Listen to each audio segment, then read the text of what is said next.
औज़ुबिल्लाहिमिनश्शैतानिर्रजीम बिस्मिल्लाहिर्रहमानिर्रहीम व नहमदुहु व नसल्ली अला रसूलिल करीम। सभिनी खां पहिरियां मां मनीर मेमन जो शुक्रगुज़ार आहियां त हुन असांखे टाइम ॾिनो, असांजा व्यूज़ वठण जे लाइ असांजी रहाइशगाह ते पहुता।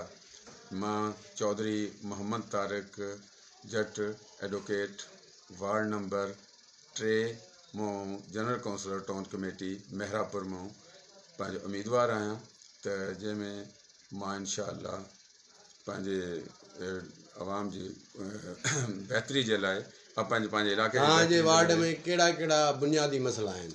असांजे वार्ड में मेन मसइलो जेको आहे त ओवरहेड ब्रिज आहे, हुन खां पोइ वाटर सप्लाई जो मसइलो आहे ऐं शहर जी सफ़ाई जो मसइलो आहे, रोडनि जो मसइलो आहे, निकासी आब जो मसइलो आहे। इहे सभु मसइला ऐं गंभीर मसइला आहिनि। ऐं सिहत जो मसइलो आहे जंहिंमें डिस्पेंसरी वग़ैरह जो बि हाल असां वटि कोन्हे, न डॉक्टर सही ड्यूटी थो ॾिए ऐं ॿिया मतिलबु हुनजी डिस्पेंसरी जी हालत बि ॾिसण जोॻी आहे।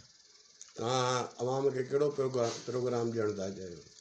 मां अवाम खे ख़ुशूसी तौर ते पूरी टाउन खे जेकी अवाम आहे असांजी गयूर अवाम, हुन जे लाइ मुंहिंजो हिकिड़ो ख़ुशूसी पैगाम आहे त हाणे इलेक्शन जो दौरु आहे। इहो ई टाइम आहे त पंहिंजा नुमाइंदा जेका तव्हां चूंडियो ऐं ॾाढो सोचे सम्झे चूंडियो, हुन में इहे न आहे न को बिरादरी जो ख़्यालु करे, न को भाउ जो ख़्यालु करे, न को भेण जो या साले जो। ईअं अम हूंदो आहे त हर को माण्हू अची वेंदो आहे, साईं हाणे महिरबानी कयो त तव्हांखे चूंडणो आहे त 5 सालनि जे लाइ पंहिंजो नुमाइंदो जेका तव्हांजा बुनियादी हक़ वठी ॾेई सघे।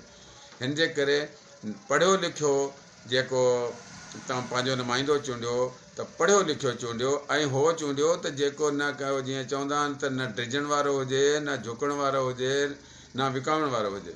हिन जे करे टाउन मां चेयरमैन मां या गवर्नमेंट खां पंहिंजो हक़ वठण जहिड़ो हुजे त जेको ज़ोरी पंहिंजो हक़ पंहिंजे इलाइक़े जे लाइ पंहिंजे जेकी आहे हुनजे जंहिं हुननि खे मुंतख़ब कयो आहे वोट ॾेई, हुननि जे लाइ हर हिकु जेको बि ॿिया एड्स ईंदा आहिनि त उहो हुते ताईं पहुचाइण वारो हुजे, जेको पंहिंजो हर तव्हांजो बुनियादी हक़ूक़ जेका हुकूमत जे उतां असांखे ॾिना आहिनि, जेका बि हुनजूं इमदादूं आहिनि, हर शइ उहो तव्हां तक पहुचाए सघे।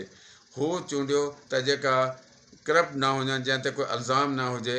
त हिन जे करे मुंहिंजी दुबारा गुज़ारिश आहे त जेका तव्हां नुमाइंदा चूंडियो हुन में का बिरादरी न हुजे, या मेमन बिरादरी, घांगरा बिरादरी, राजपुर बिरादरी, मलिक बिरादरी, राई बिरादरी, मतिलबु माफ़ बि कजो जेकियूं बिरादरियुनि जो नालो न वठी सघां, को बि बिरादरी, अब्बासी बिरादरी हुजे, जेकी बि बिरादरी, उन ते बिरादरी जो मसइलो न हुजे। जेको माण्हू पढ़ियो लिखियलु हुजे, तव्हांजा हक़ वठी ॾियण वारो हुजे, बुनियादी हक़ूक़ ऐं तव्हांजे जेको इलाइक़े जी सफ़ाई ऐं सुथराई जो ज़ामन हुजे, महिरबानी करे हुननि खे वोट ॾियो।